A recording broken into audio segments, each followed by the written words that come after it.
एक बहुत महत्वपूर्ण सवाल को इस सूत्र में उठाया गया है। निरंतर आदमी के मन में ये सवाल उठता रहा सदियों से, सनातन से, कि जिस संसार में हम उलझे हैं, जिस संसार में हम दुख और पीड़ा और संताप से घिर गए हैं, उससे मुक्ति कैसे हो। और ये संसार जिसमें हम घिर गए हैं वस्तुतः क्या है। ये अंधकार जिसमें हम डूब गए और खो गए हैं, इसका स्वरूप क्या है। क्योंकि बिना इसके स्वरूप को जाने इससे छूटने का कोई उपाय नहीं हो सकता। जिससे छूटना हो उसे ठीक से जान ही लेना पड़ेगा। अज्ञान में ही बंधन निर्मित होते हैं, तो अगर खोलना हो बंधनों को तो ज्ञान से ही उनकी गांठ खुल सकती है। ऐसा हुआ एक दिन कि बुद्ध सुबह सुबह अपने भिक्षुओं के बीच आए, तो हाथ में ले रखा था एक रुमाल रेशम का। चकित हुए भिक्षु, क्योंकि कभी वे कुछ भी लेकर हाथ में भिक्षुओं के बीच बोलने नहीं आते थे। फिर बैठ गए सामने और उस रुमाल पर उन्होंने एक गांठ बांधी, दूसरी गांठ बांधी, 5 गांठें बांधी, और फिर पूछा भिक्षुओं से कि ये रुमाल मैं लेकर आया था तब इसमें कोई गांठ न थी, अब इसमें 5 गांठें हैं। पूछता हूं तुमसे, ये रुमाल बदल गया या वही है? निश्चित ही कठिनाई भी होगी, क्योंकि ये कहना भी गलत है कि रुमाल बदल गया, क्योंकि रुमाल बिल्कुल वही है। गांठ लगने से रुमाल के स्वभाव में रत्ती भर भी अंतर नहीं पड़ा। जितना था, जैसा था, वैसा ही है रुमाल अब भी। लेकिन ये कहना भी उचित नहीं है कि रुमाल बिल्कुल नहीं बदला, क्योंकि तब रुमाल खुला था, अब गांठों से घिरा है। इतनी बदलाहट जरूर हो गई। तो एक भिक्षु ने खड़े होकर कहा, बड़ा कठिन सवाल पूछते। रुमाल लगभग बदल गया है। इसे थोड़ा समझ लें, क्योंकि ये शब्द जल्दी ही इस सूत्र में आएगा और तब समझना जरूरी हो जाएगा। लगभग बदल गया है, बदला भी नहीं है और बदल भी गया है। बदला नहीं है अगर हम इसके स्वरूप को देखें, और बदल गया है अगर हम इसके शरीर को देखें। नहीं बदला है अगर इसकी आत्मा हम समझें, बदल गया है अगर इसकी देह को हम देखें। नहीं बदला है भीतर से, लेकिन बाहर से गांठ लग गई है और बदलाहट हो गई। आकार बदल गया है, आकृति बदल गई है। नहीं बदला है अगर इसके परम स्वभाव को हम समझें, लेकिन बदल गया है अगर इसके व्यवहार को हम देखें। क्योंकि जो रुमाल खुला था वो काम में आ सकता था, जिस रुमाल में 5 गांठें लग गई वो काम में भी नहीं आ सकता। वो रुमाल भी नहीं कहा जा सकता, क्योंकि रुमाल तो किसी उपयोगिता का नाम था। ध्यान रहे, हम जब किसी चीज को कोई शब्द देते हैं तो वो उपयोगिता का नाम होता है। मजबूरी है, कठिनाई होगी भाषा में, इसलिए जब उपयोगिता नहीं होती तब भी हम वही नाम देते हैं। जैसे समझे, पंखा आप करते हैं गर्मी में तो आप कहते हैं पंखा, लेकिन जब पंखा रखा हो तब उसको पंखा नहीं कहना चाहिए।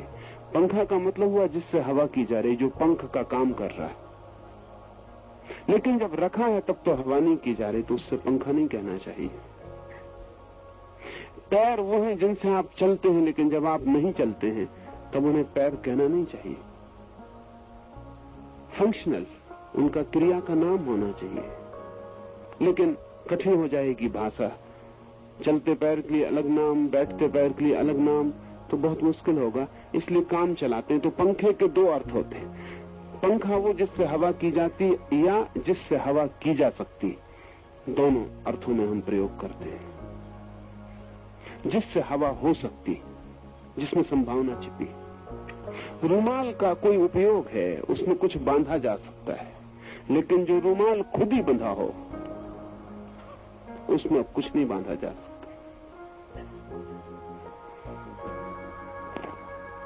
तो बुद्ध ने कहा एक और सवाल मुझे पूछना, और वो ये कि मैं इस रुमाल को खोलना चाहता हूं तो क्या करूं? और ऐसा कह के बुद्ध ने रुमाल के दोनों छोर पकड़ के जोर से खींचना शुरू कर दिए। गांठें और छोटी हो गई और बारीक होकर कस गई। एक भिक्षु ने चिल्ला कर कहा, क्षमा करें, जो आप कर रहे हैं उससे तो रुमाल और बंध जाएगा और खोलना कठिन हो जाएगा। तो बुद्ध ने कहा एक बात जाहिर हो गई कि कुछ भी करने से रुमाल नहीं खुल जाएगा। मैं कुछ कर रहा हूं, लेकिन तुम कहते हो इस करने से रुमाल और बंधता जा रहा है, तो क्या करने से रुमाल खुलेगा? तब एक भिक्षु ने कहा पहले जानना होगा कि गठान कैसे बंधी है, क्योंकि जब तक गांठ के स्वरूप को न समझा जा सके तब तक उसे खोला नहीं जा सकता। तो पहले देखना होगा कि गांठ बंधी कैसे है। जो बंधने का ढंग है उसके विपरीत ही खुलने का ढंग होता है। और जब तक हमें पता न हो कि बंधने का ढंग क्या है, तब तक न कुछ करना बेहतर है बजाय कुछ करने के, क्योंकि करने से जाल और उलझ सकता है, गांठ और मुश्किल हो सकती है, सुलझाना और कठिन हो सकता है। हमारी चेतना पर भी गांठें हैं, और स्थिति यही है कि हम बिल्कुल बदले नहीं और बदल गए हैं। हमारा स्वभाव ठीक वैसा ही है जैसा परम ब्रह्म का, लेकिन हम तो कुछ गांठें हैं, और वे गांठें जब तक न खुल जाएं, तब तक हम उस परम स्वभाव का अनुभव नहीं करते। दोस्तों, भगवान ओशो से जुड़े रहने के लिए चैनल को सब्सक्राइब करें, वीडियो को लाइक करें और अपने दोस्तों के साथ शेयर करना ना भूलें। जो ग्रंथि रहित थे, महावीर के लिए एक नाम दिया है जैनों ने, बड़ा प्रीतिकर, वो नाम है निर्ग्रंथ।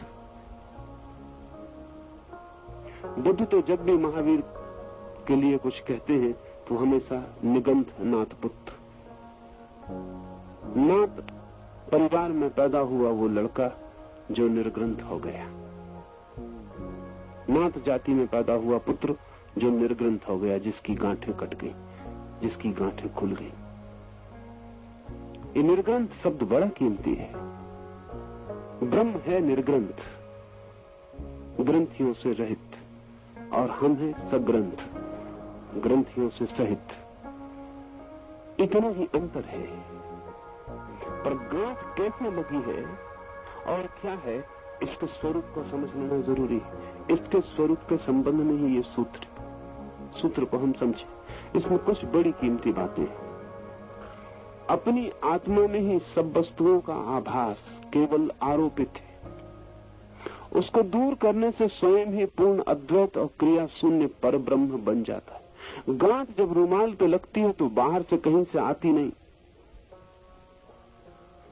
कभी आपने गांठ अकेली देखी बिना रुमाल के? कभी आपने गांठ अकेली देखी है बिना रस्सी के? शुद्ध गांठ आपने कभी देखी? जब भी होगी किसी चीज पर होगी, अकेली गांठ कहीं भी नहीं हो सकती। इससे एक बात जाहिर होती कि गांठ बाहर से नहीं आ सकती, हो नहीं सकती अकेली, तो बाहर से आएगी कैसे? गांठ बाहर से नहीं आती। और रुमाल में भी जब बंधा नहीं था तो गांठ नहीं थी, इसलिए बड़ा मजेदार सवाल है। गांठ बाहर से आ नहीं सकती क्योंकि किसी ने कभी कोई शुद्ध गांठ नहीं देखी, होती भी नहीं। किसी चीज पर होती है, अकेली कभी नहीं होती। और रुमाल अभी खाली था, उस पर कोई गांठ नहीं थी, तो गांठ आई कहां से? क्या रुमाल के भीतर से आई? रुमाल में कोई गांठ न थी अभी क्षण भर पहले, तो उसके भीतर से कैसे आ सकती? बाहर से आई नहीं, क्योंकि बाहर कभी गांठ पाई नहीं जाती। न बाहर से आई है न भीतर से आई है। इसका अर्थ यह है कि रुमाल के स्वभाव में नहीं थी, रुमाल ने अर्जित की है। संसार जो है हमारा अर्जन है, अचीवमेंट है। हमने बड़ी चेष्टा करके निर्मित किया है, हमने बड़े उपाय किए तब निर्मित किया है।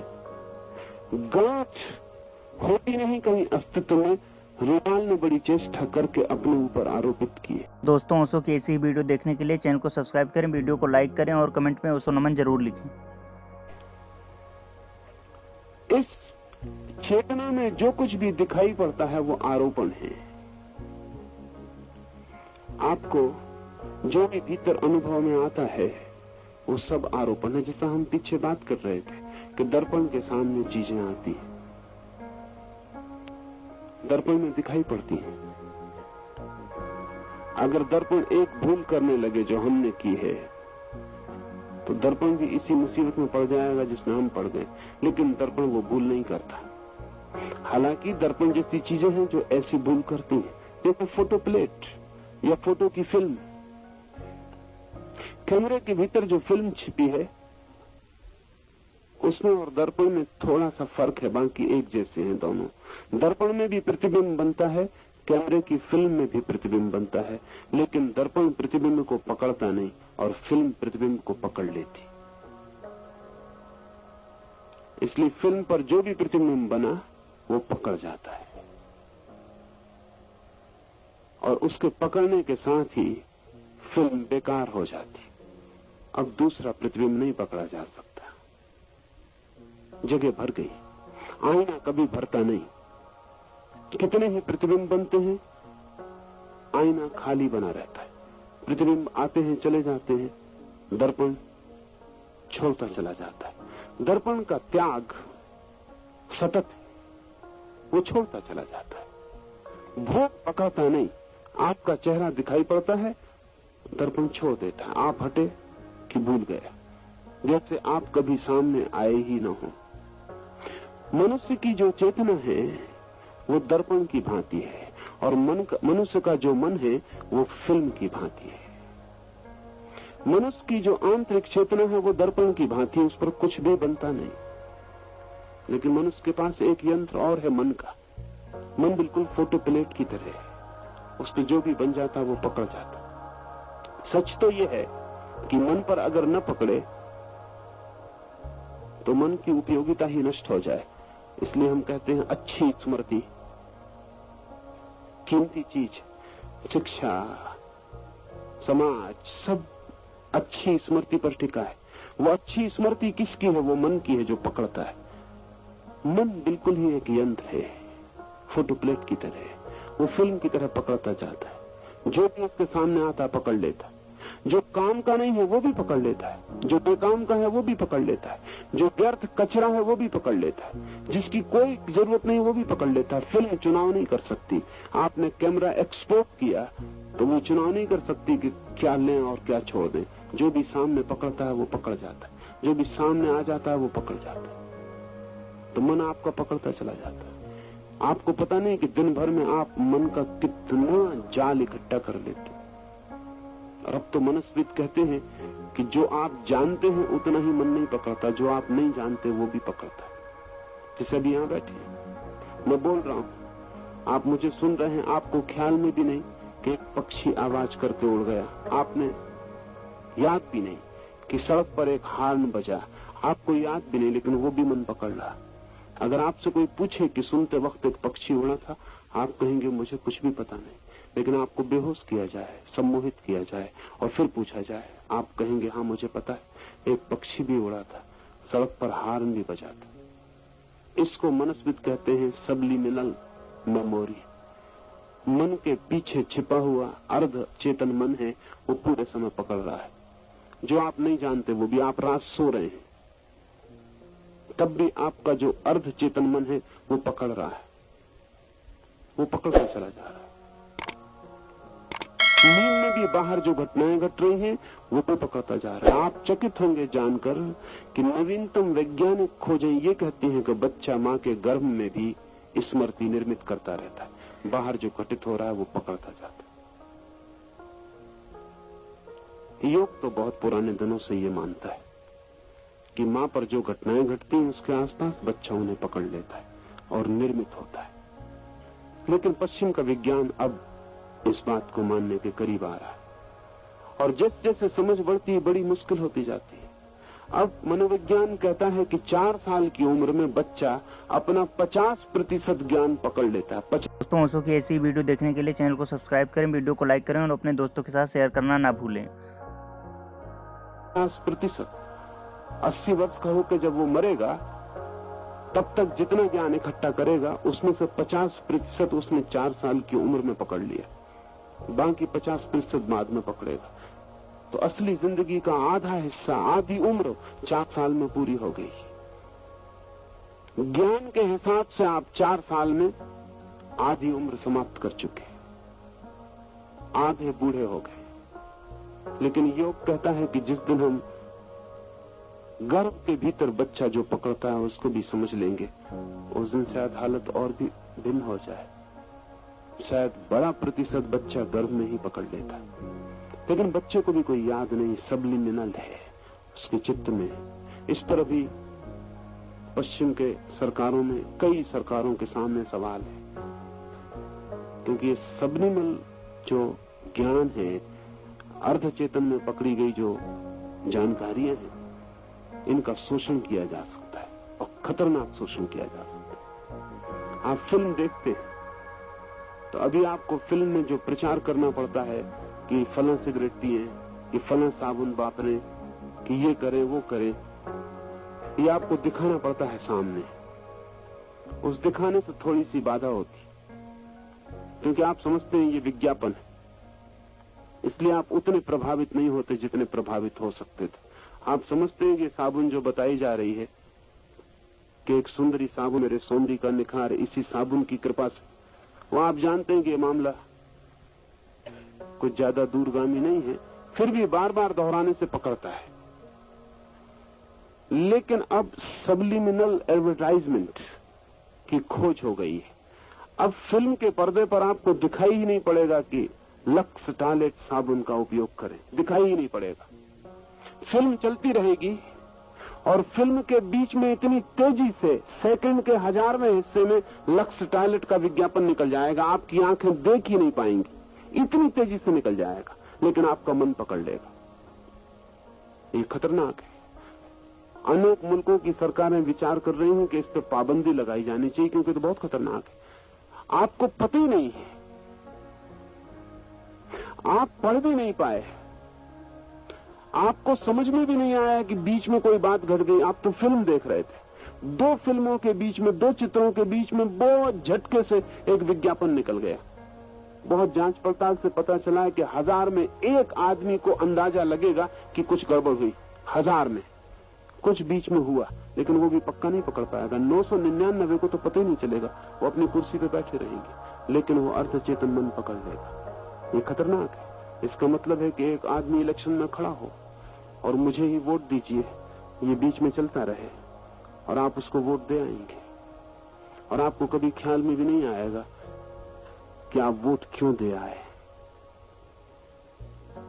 ये खतरनाक है।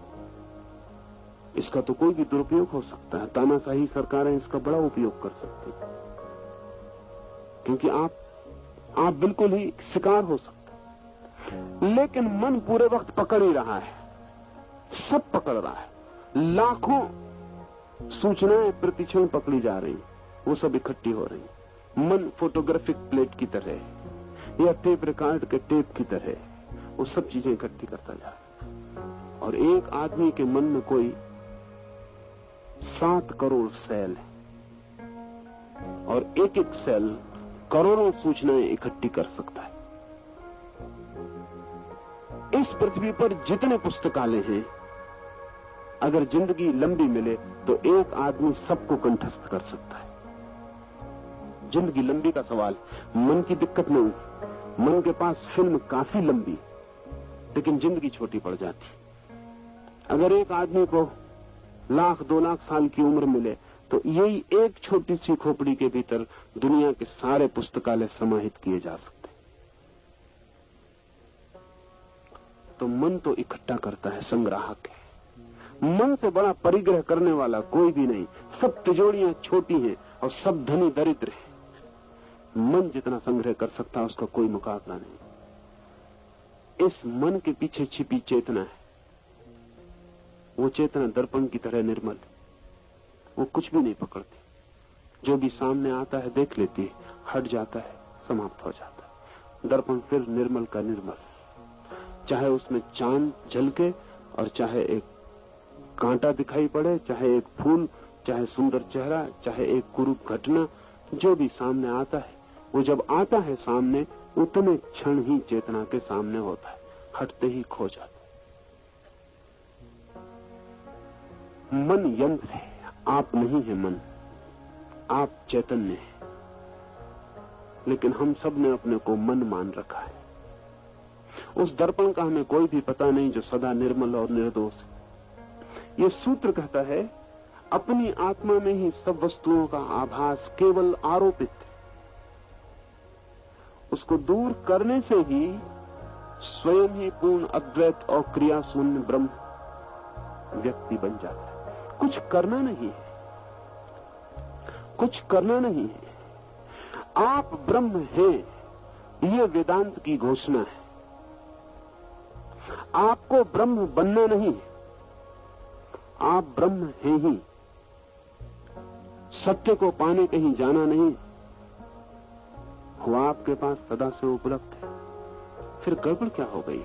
वो जो भीतर चैतन्य है और उसके बाहर जो मन है, उस मन में जो कुछ भी इकट्ठा हो जाता है वो इकट्ठा हुआ भी चैतन्य में झलकता रहता है। इसे हम ऐसा समझ लें कि चांद निकलता है और झील पे झलकता है, फिर चांद डूब जाता है और झील से भी डूब जाता है, क्योंकि झील में केवल तब तक दिखाई पड़ता है जब तक हो, जब नहीं होता तो खो जाता। हम एक नकली चांद आकाश में लटका दें, वो वहां से हटे ना, तो झील में सदा उसका प्रतिबिंब बनता रहेगा, कभी मिटेगा नहीं, क्योंकि ऊपर से जब तक चांद न हटे झील से प्रतिबिंब नहीं मिटेगा। इसे थोड़ा समझ लें, बारीक है और पूरे मनुष्य के भीतरी यंत्र की समझ जरूरी। अगर ऐसा अनंत काल तक होता रहे तो झील को भी ये शक हो सकता है कि मुझ में जो प्रतिबिंब बन रहा है वो चांद का नहीं मेरा है, क्योंकि कभी मिटता नहीं।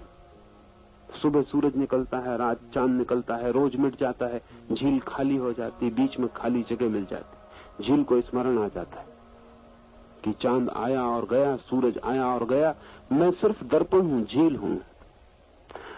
आपके भीतर जो चैतन्य है उसके ऊपर मन और मन के बाहर जगत। जगत में सब चीजें बदल रही, प्रतिपल बदल रही। मन में कोई चीज बदलती नहीं, मन फोटोग्राफिक है, स्टैटिक। तो जो भी जगत से मन में चित्र बन जाता है वो मन में चित्र अटका रह जाता है सदा के लिए। वो अटका हुआ चित्र भीतर चेतना में भी अटकता हुआ मालूम पड़ता है, सदा बना रहता है। इससे भ्रांति होती है कि चेतना और मन एक ही है, दोनों के साथ तादाद मालूम पड़ता है, क्योंकि फासला नहीं दिखाई पड़ता। जो मन में दिखाई पड़ता है वही चेतना में दिखाई पड़ता है, दोनों के बीच कहीं कोई सीमा नहीं मालूम पड़ती। इसलिए ये भ्रांति होती है कि जगत आत्मा में आरोपित मालूम पड़ता है, लगता है कि आत्मा में प्रवेश कर गया। आत्मा में कोई चीज प्रवेश नहीं करती, मन में सब चीजें प्रवेश करती हैं। तो जब तक हम मन को हटाने की कला न सीख लें कि संसार और आत्मा आमने सामने आ जाएं, बीच में मन का दलाल न हो, बीच में ये मंत्र का जगत न हो, ये मन का विस्तार न हो, तब तक हमें ये पता नहीं चलेगा कि सब कुछ आरोपित था। मैं ब्रह्म था, जगत नहीं था, मैं चैतन्य था, शरीर नहीं था। लेकिन मालूम होता था कि मैं शरीर हूं, क्योंकि मन में चित्र बना हुआ था कि मैं शरीर हूं। वही चित्र आत्मा में झलकता था।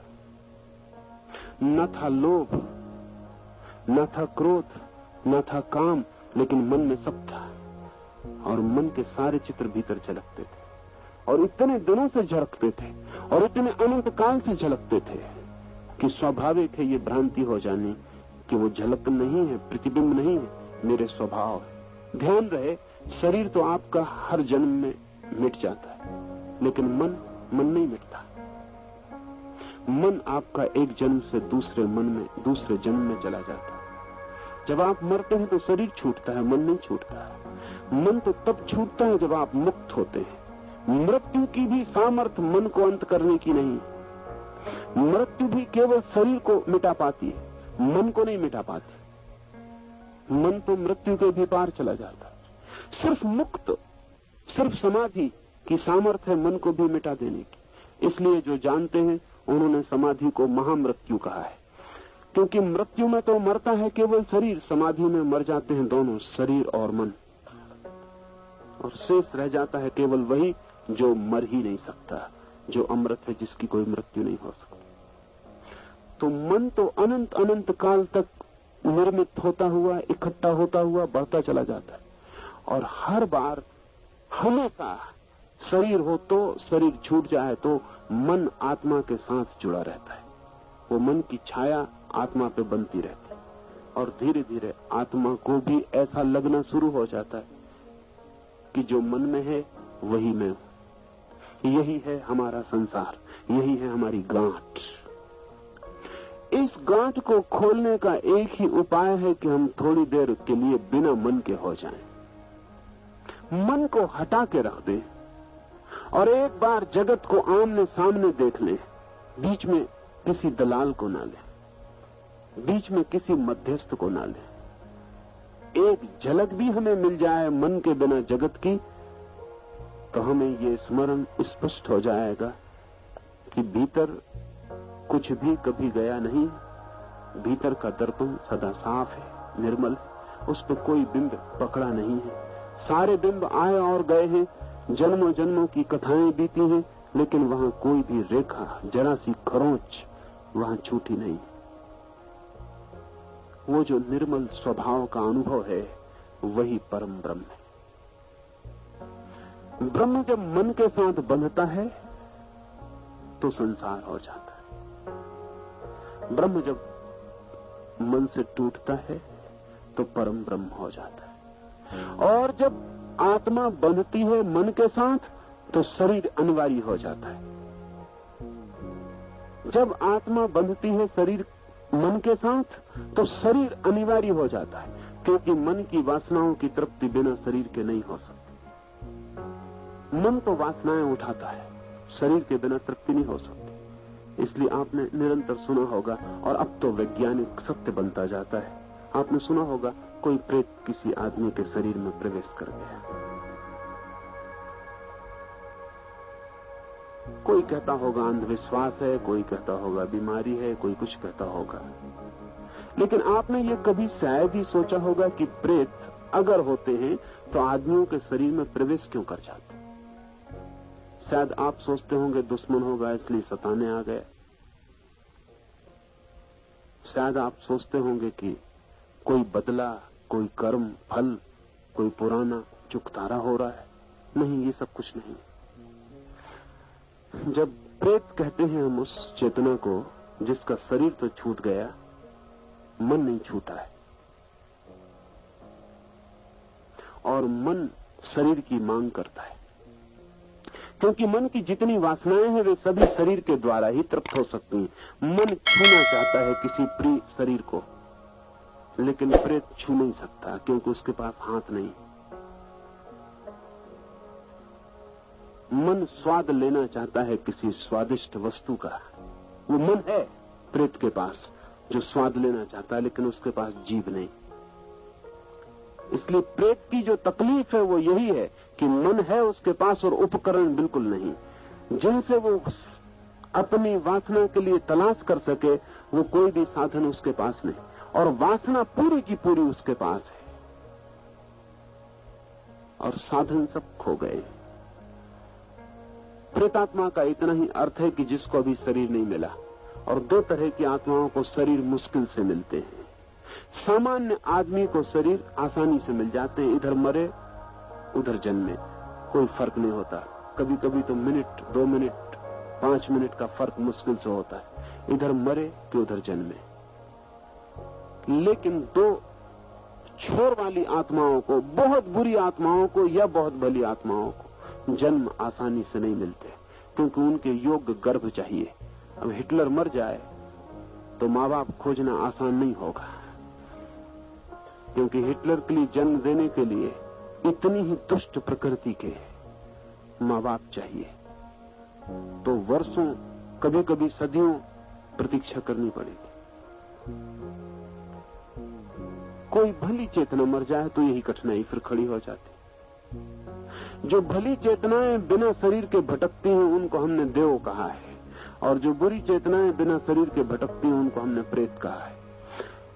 जब भी कभी कोई आदमी इतना कमजोर होता है कि उसकी आत्मा अपने शरीर में सिकुड़ जाती है, तब कोई प्रेत उसमें प्रवेश कर जाता है, ना तो किसी दुष्टता के कारण, न उसको सताने के कारण, बल्कि उसके शरीर के द्वारा अपनी वासना को तृप्त करने के लिए। अगर आप कमजोर हैं, संकल्पहीन हैं, तो कोई प्रेत धक्का देकर आपके भीतर प्रवेश कर सकता। उसको जन्म नहीं मिल रहा है और वासना उसके पास पूरी है। वो किसी स्त्री को आपके हाथ से छू लेगा, वो किसी भोजन को आपकी जीभ से चख लेगा, वो किसी रूप को आपकी आंख से देख लेगा, वो किसी संगीत को आपके कान से सुन लेगा। इसके लिए प्रेत प्रवेश करता है। किसी को सताने का कोई सवाल नहीं।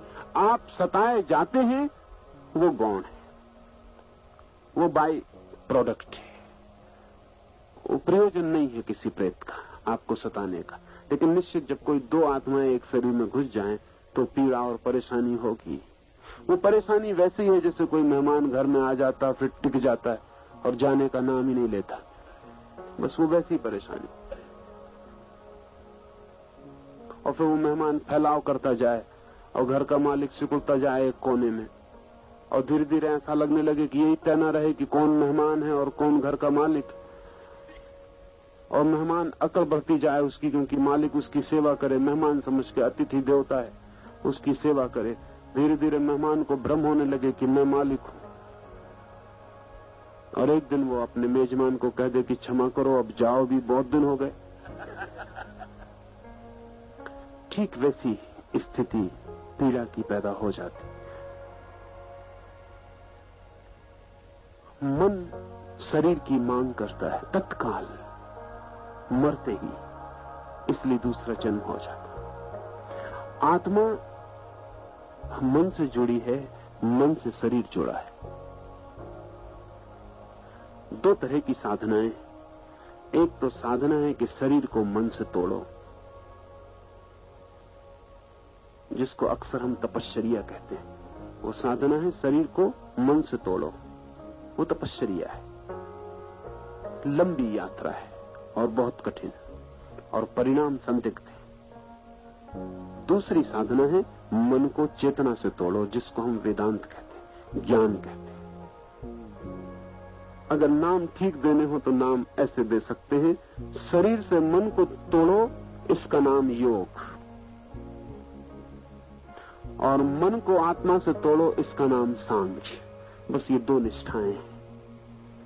सांख्य का अर्थ है मात्र ज्ञान पर्याप्त है और कुछ करना नहीं, और योग का अर्थ है बहुत कुछ करना पड़ेगा तभी कुछ हो सकेगा। ये सूत्र सांख्य का है, ये सूत्र ज्ञान का है। ये कहता है अपनी आत्मा में ही सब वस्तुओं का आभास केवल आरोपित है। ऐसा जान लेने से स्वयं ही पूर्ण अद्वैत परम ब्रह्म व्यक्ति बन जाता है, कुछ और करना नहीं। एक आत्मा एक वस्तु में यह जगत रूप जो विकल्प भेद जान पड़ता है, वह लगभग झूठा है। इसलिए मैं कह रहा था, उस भिक्षु ने बुद्ध को कहा कि लगभग रूमाल बदल गया है। इस सूत्र कहता है कि ये जो सारा जगत दिखाई पड़ता है भेद का, ये लगभग झूठा है, क्योंकि निर्विकार, निराकार और अवयव रहित वस्तु में भेद कहां कैसे हो सकते हैं। लगभग झूठा, ये बड़ी कीमती दार्शनिक धारणा है और थोड़ा समझ लेना जरूरी, क्योंकि लगभग झूठे का मतलब क्या होगा।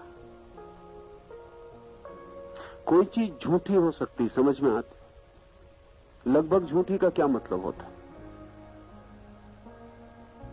कोई चीज सच सत्य है समझ में आती, कोई कहे लगभग सच, क्या मतलब होगा? वो लगभग तो सब गड़बड़ कर देता है। जैसे आप किसी से कहें कि मुझे आपसे लगभग प्रेम है, सब गड़बड़ हो जाए। प्रेम हो तो कह दो कि है, ना हो तो कह दो नहीं है। लगभग प्रेम क्या है? इसको प्रेम कहें अप्रेम कहें? कहें कि फला आदमी लगभग साधु है, क्या मतलब होगा? ये शब्द कीमती है और भारतीय चिंतना में बड़ा मूल्यवान है। और एक नई कैटेगरी, एक चिंतन का नया तल भारत ने निर्मित किया है। सारे जगत के चिंतन में दो विचार कोटियां हैं, सत्य की और असत्य की। भारतीय चिंतना में तीन विचार कोटियां हैं, सत्य की, असत्य की और लगभग की, बीच की तीसरी।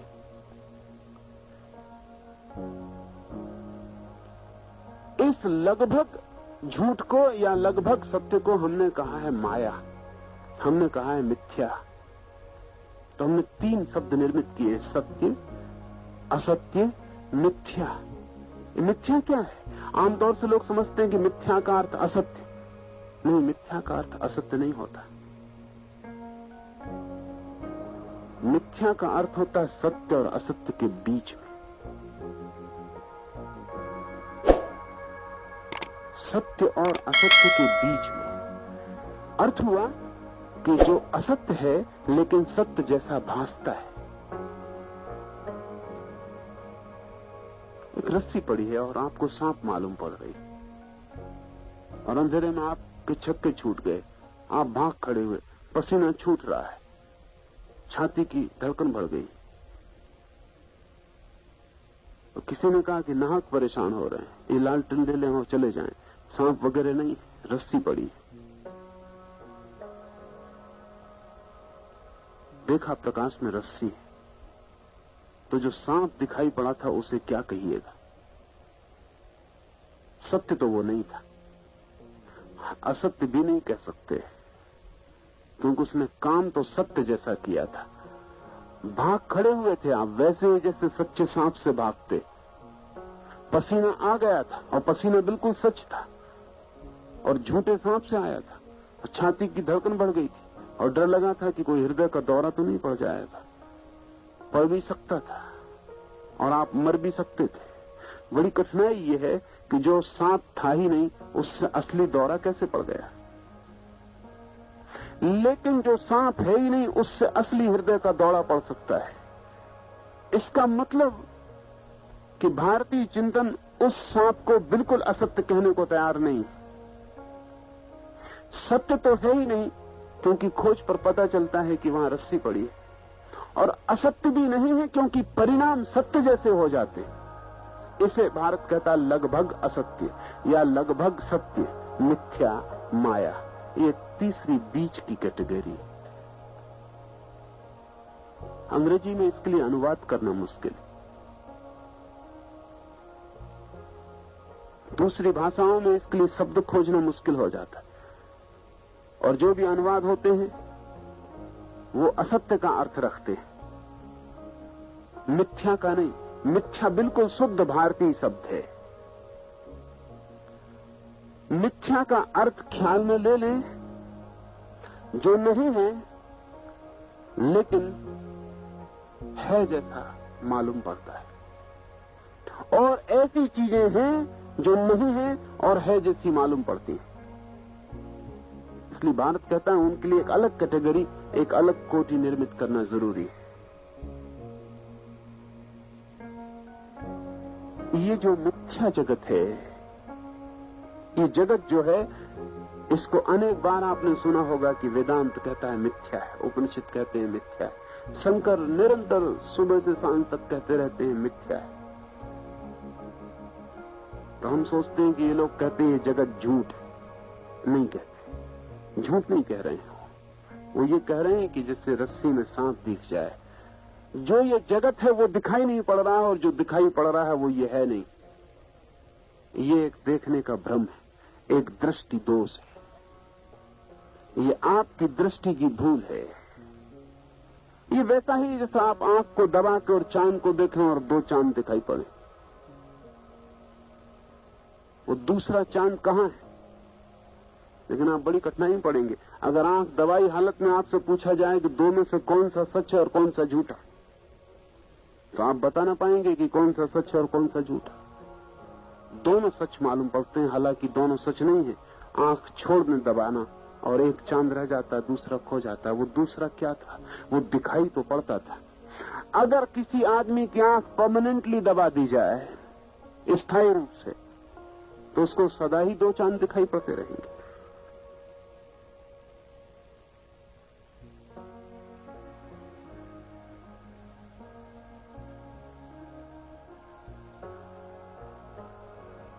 हमारी जो दृष्टि है वो मन के अनुभवों, मन के चित्रों, मन के संग्रह से दबी हुई है पूरे समय। तो जो भी हम देखते हैं मन हमें दिखाता है।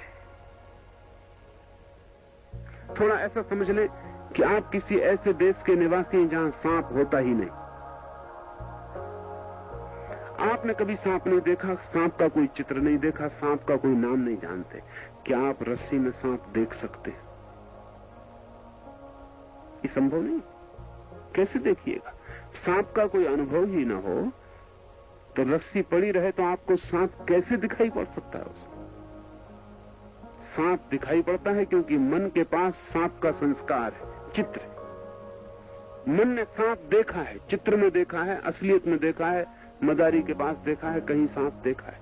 वो चित्र मन में, वो आपकी आंख में पीछे छिपा है। रस्सी पड़ी है सामने, अचानक अंधेरे में रस्सी कई चीजें पैदा कर देती है। अंधेरा भय पैदा कर देता है। एक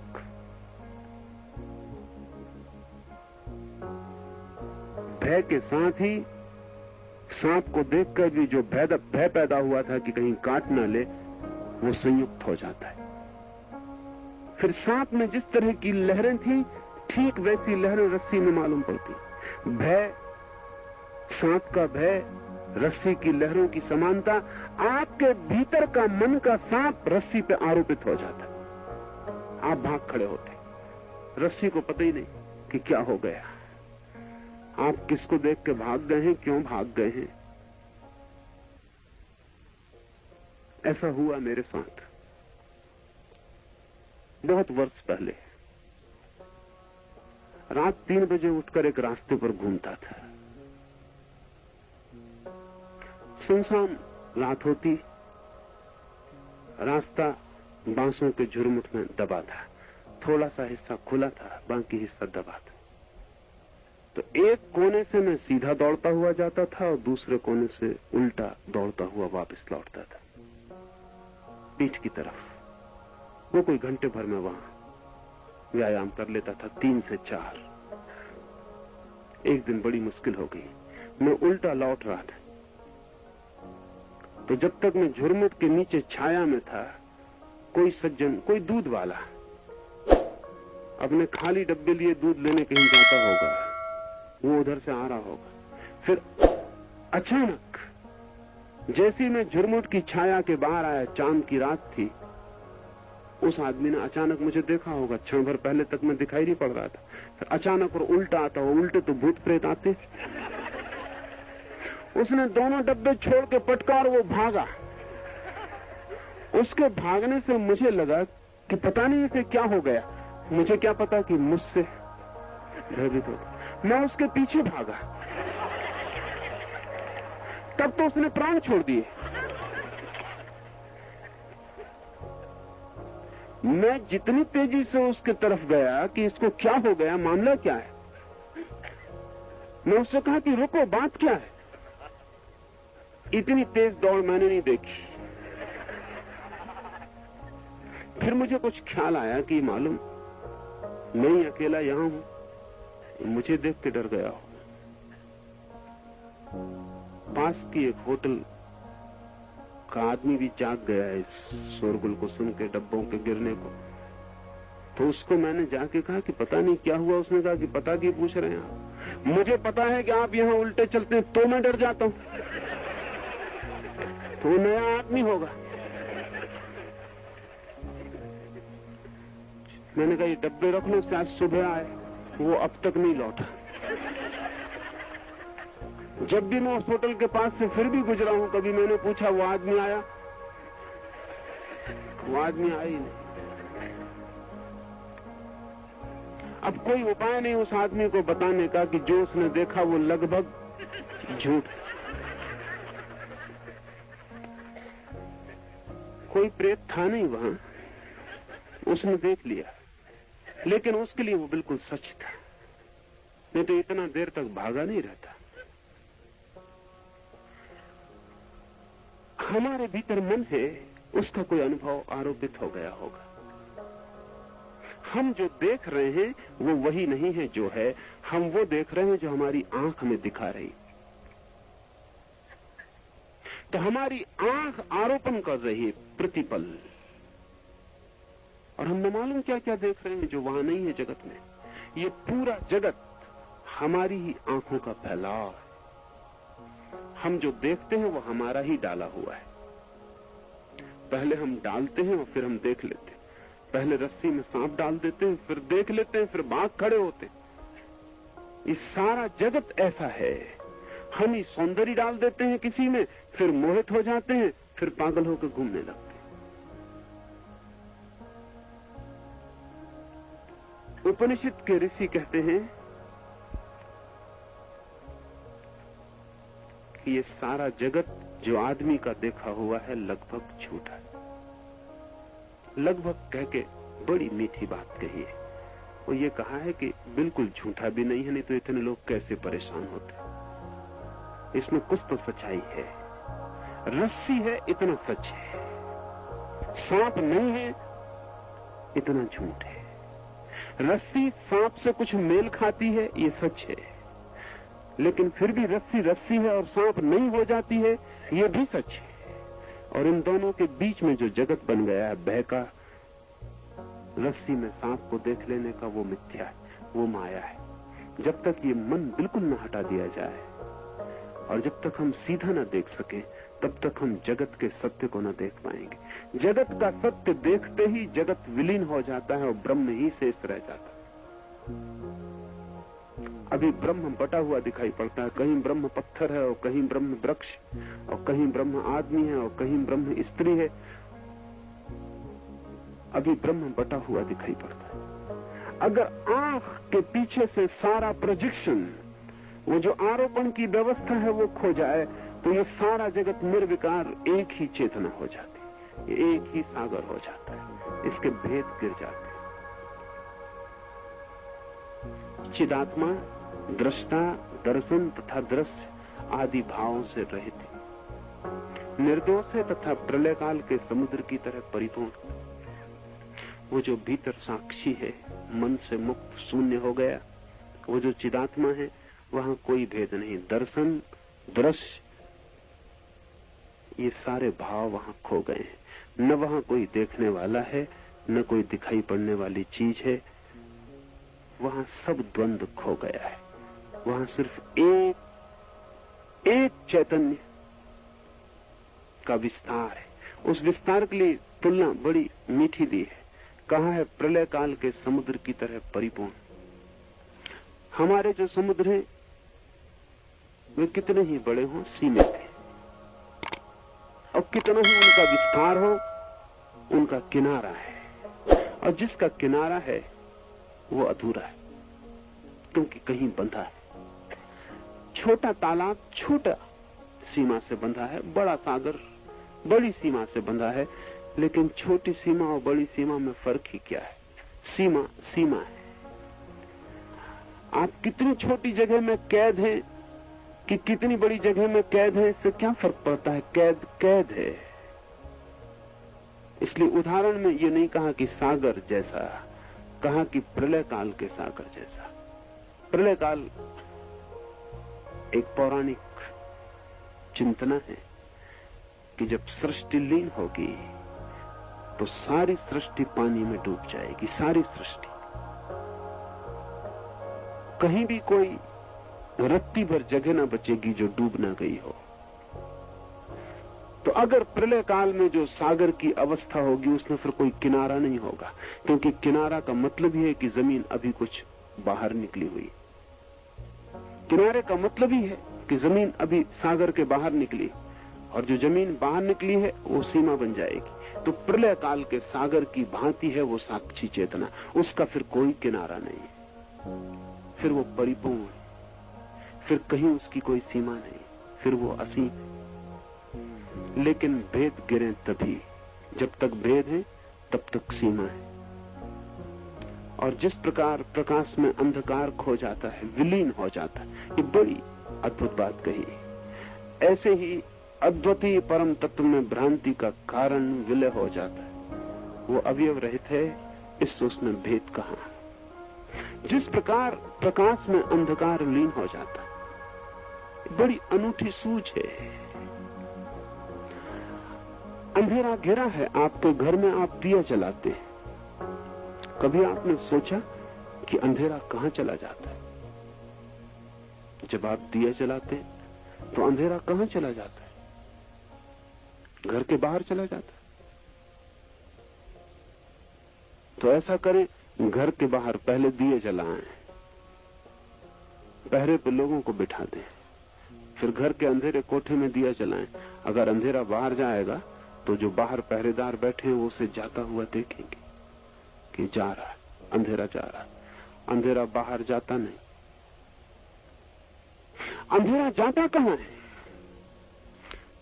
ये बड़ी मीठी बात उपनिषद कहता है कि अंधेरा प्रकाश में लीन हो जाता। बड़ा कठिन पड़ेगा समझना, क्योंकि हम तो अंधेरा और प्रकाश को दुश्मन मानते हैं, लीन तो होंगे कैसे? और हम तो मानते हैं कि अंधेरा और प्रकाश ये शत्रु, इनमें संघर्ष, द्वंद्व। और हम तो अंधेरे को छोड़ के प्रकाश को पकड़ना चाहते हैं। तो हमें ये मानना बड़ा कठिन होगा कि अंधेरा प्रकाश में लीन हो जाता। हमें तो डर लगेगा कि अगर अंधेरा प्रकाश में लीन हो गया तो सारा प्रकाश अंधेरा हो जाएगा।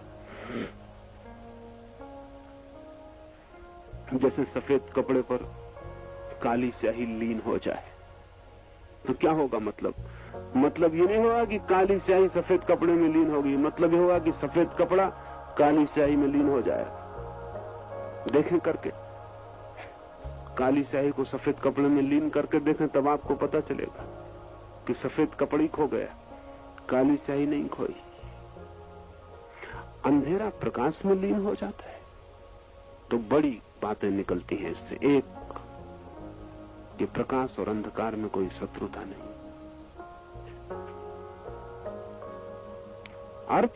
अर्थ हुआ कि संसार और मोक्ष में कोई शत्रुता नहीं, और संसार मोक्ष में लीन हो जाता है। अर्थ हुआ कि मिथ्या में और सत्य में कोई विरोध नहीं है, मिथ्या सत्य में लीन हो जाता है।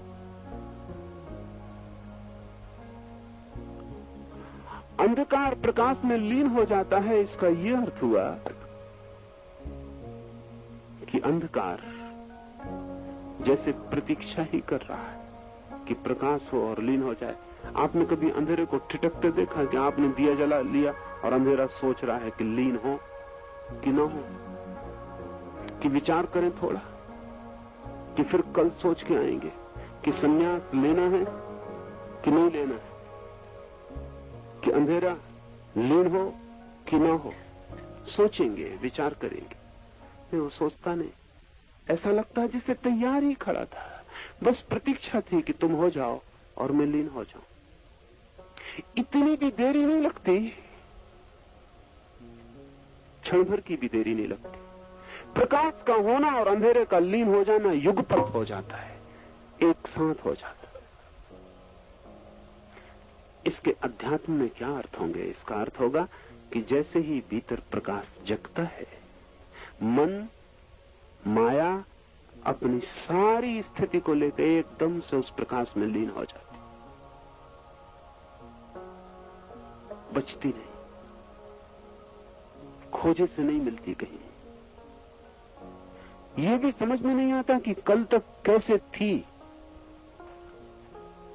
जब आपको रस्सी में रस्सी दिख जाएगी तब आपको भी बड़ी कठिनाई होगी कि सांप एक क्षण पहले तक कैसे था और अब कहां चला गया। था, आपको भी शक होने लगेगा कि मुझे कोई भ्रम तो नहीं हो गया कि मैं सोचता हूं कि था, क्योंकि हो कैसे सकता है।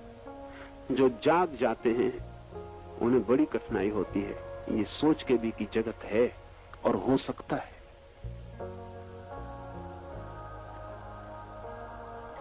आज ही सुबह मैं किसी से बात कर रहा था, एक सन्यासिनी आई हुई थी और वो कह रही थी कि कब छुटकारा होगा इससे, दुख से, चिंता से। कभी कभी लगता है हो गया और फिर वापस इसी दुख में खड़े हो जाते। तो मैंने उससे कहा कि मेरी भी कठिनाई है, मेरी समझ में ये आना धीरे धीरे मुश्किल होता चला गया है कि दुख हो कैसे जाता है, इसका निर्माण कैसे हो जाता है। ऐसा नहीं कि मैं कभी दुखी नहीं था,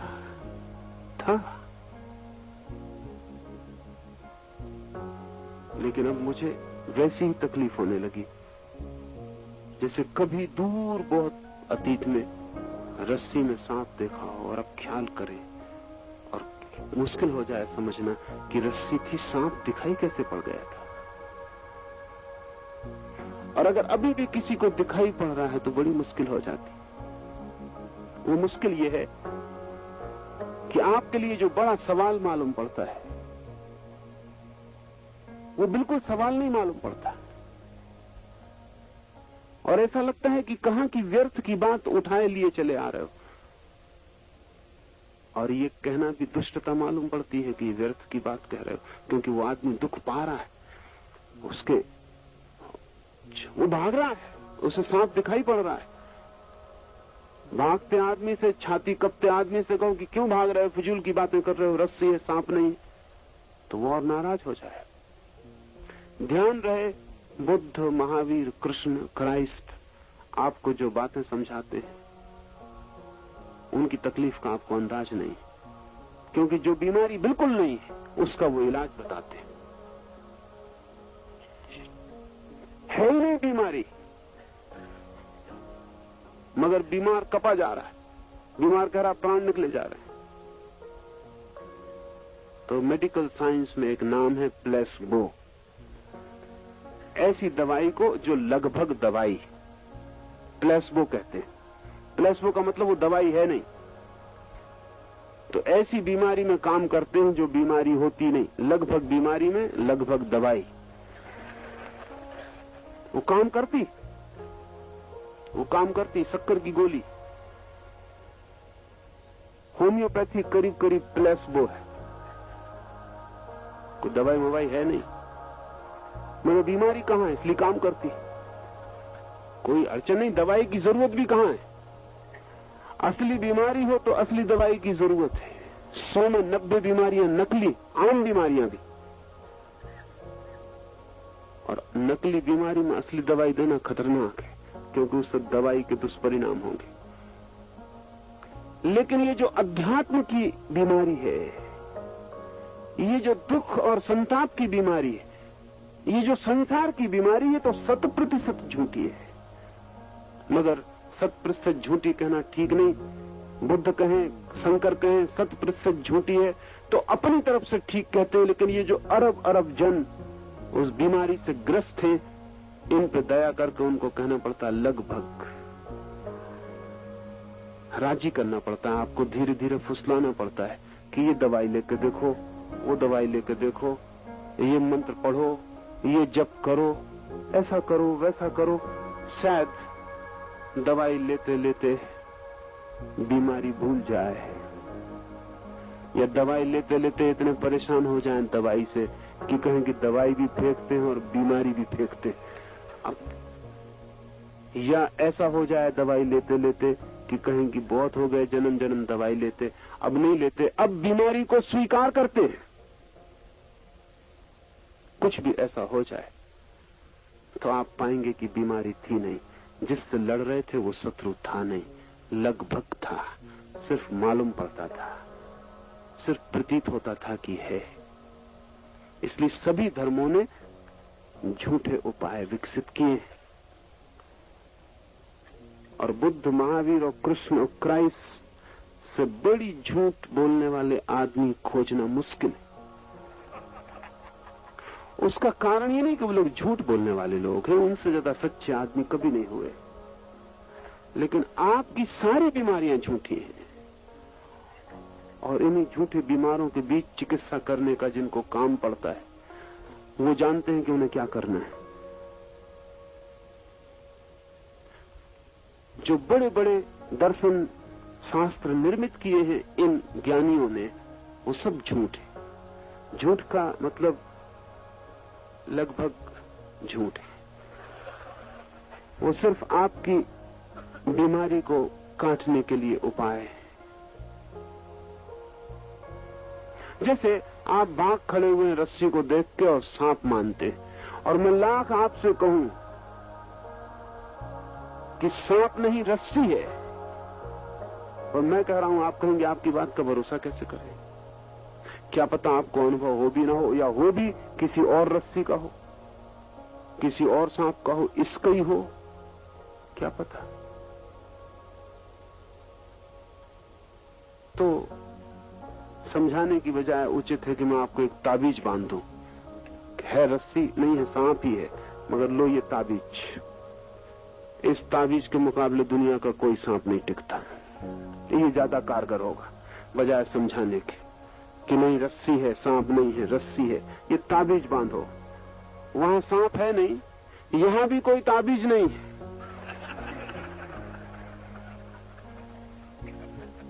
लेकिन ये ताबीज दम देगा आपको, ताकत आ जाएगी। क्या असली ताबीज है? बिल्कुल असली ताबीज है। और अगर ये चमत्कार भी आपको दिखा दिया जाए कि अंधेरे में एक रस्सी डाल के घर में ताबीज बांध के आपको अंदर भेज दिया जाए, और वहां जाके आपको दूर से सांप दिखाई पड़े, पास जाके रस्सी दिखाई पड़े, मामला हल हो गया। ताबीज काम करता है। फिर आप दुनिया में चले जाएं, फिर ये भी हालत हो सकती है कि असली सांप के पास भी पहुंच जाएं तो रस्सी दिखाई पड़े, वो ताबीज।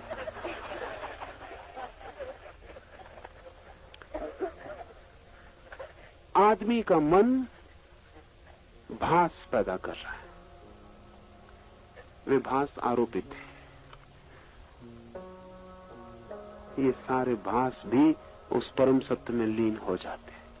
जैसे ही साक्षी का अनुभव होता है, सारा संसार जो भी फैलाव था वो सिमट जाता है और साक्षी में लीन हो जाता है, सीमा रहित, तट रहित सागर में। यह परम तत्व एक स्वरूप ही है, उसमें कोई भेद नहीं हो सकता है। सुसुप्ति अवस्था केवल सुख रूप है, उसमें भेद कब किसने देखा? ये आखिरी बात इस सूत्र में समझ लें। सुसुप्ति अवस्था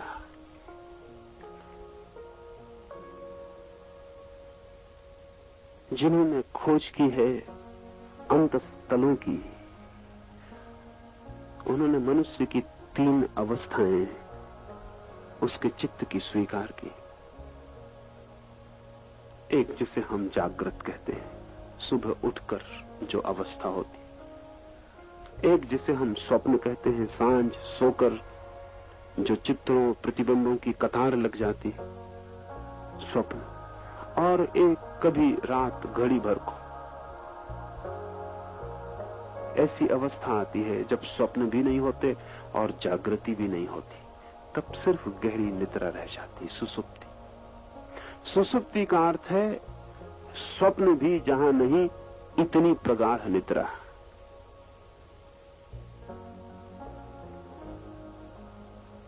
उपनिषद मानते हैं, नहीं कहना चाहिए जानते हैं, कि सुसुप्ति में कोई भेद नहीं रह जाता, रहेगा भी नहीं। क्योंकि भेद जिस मन से उठते थे, जब आप जागते हैं तब भेद रहते हैं। आपका मकान है, पड़ोसी का मकान आपका नहीं है। आप गरीब हैं, पड़ोसी अमीर है। आप काले हैं, पड़ोसी गोरा है। 1000 भेद, सब तरह के भेद बने रहते। क्योंकि भेद मन निर्मित करता है। सपने में आपने एक मजेदार बात देखी होगी, सपने में भेद रहते हैं लेकिन भेद की रेखा खो जाती है। इसे थोड़ा समझ लें। जागृत में भेद रहते हैं, भेद की सीमा रहती है।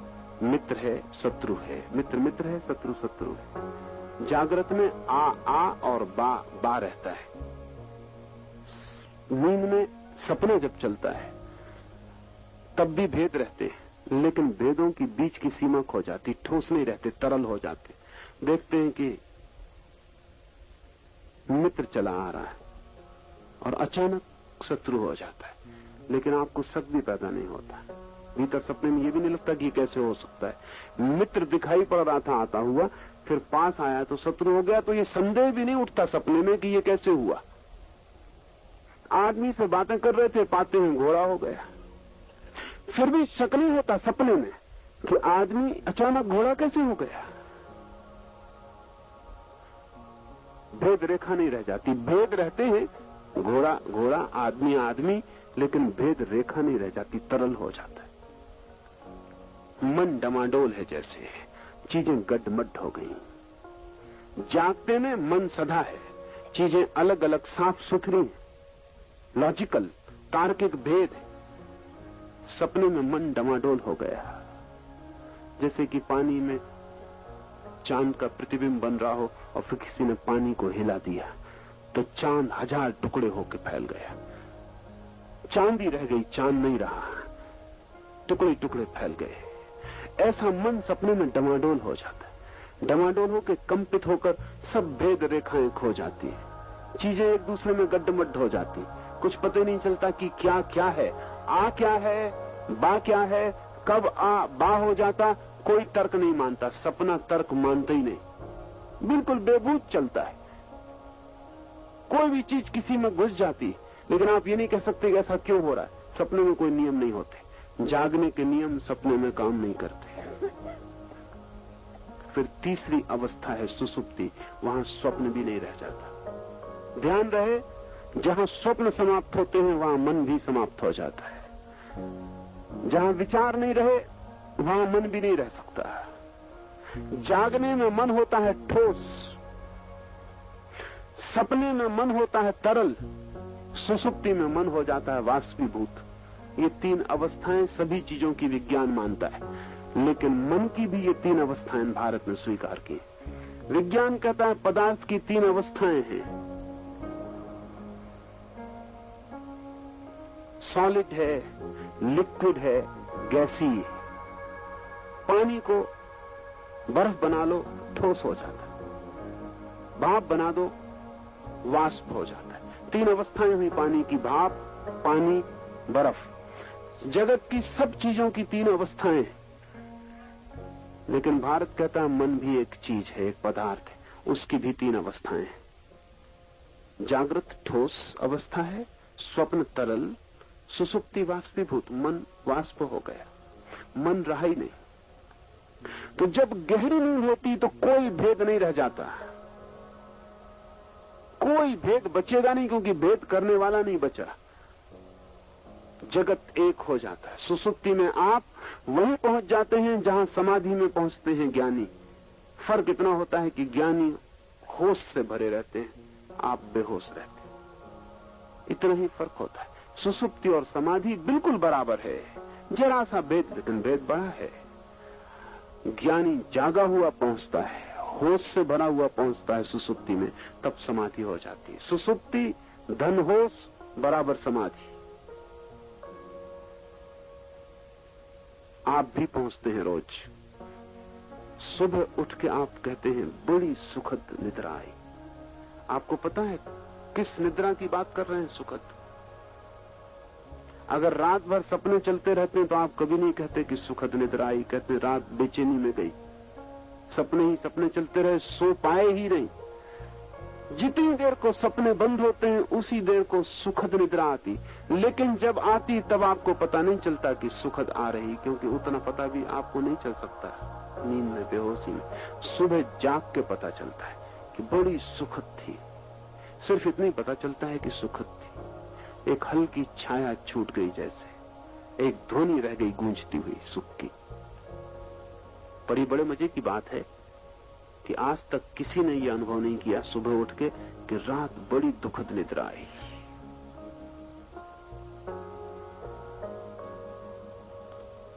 कभी कभी अनुभव किया कि कोई कहे सपने आए हों तो वो निद्रा थी नहीं, सुसुप्ति आई ही नहीं। आज तक मनुष्य जाति के इतिहास में एक आदमी ने सुबह उठ के ये नहीं कहा है कि रात नींद बड़ी गहरी थी, बड़ा दुख पाया। कहा ही नहीं, ये हुआ ही नहीं है, कहेगा भी कोई कैसे? सुखद निद्रा सुख रूप है, वहां दुख होते ही नहीं। इसलिए उस सुख को हम सुख भी नहीं कहते, उसको आनंद कहते हैं। क्योंकि सुख के तो विपरीत दुख होता है, आनंद के विपरीत कुछ भी नहीं होता। इसलिए सुसुप्ति आनंद है। एक ही भाव रह जाता आनंद का, कोई भेद नहीं रह जाता। तो जैसा सुसुप्ति एक रूप है, ऐसे ही वो साक्षी का अनुभव भी एक रूप है, फिर आनंद ही रह जाता है। और जैसे प्रलय का सागर भरा हो, सीमा रहित, तटहीन, कोई किनारा नहीं, ऐसा सुख, ऐसा आनंद, और एक, कोई भेद नहीं।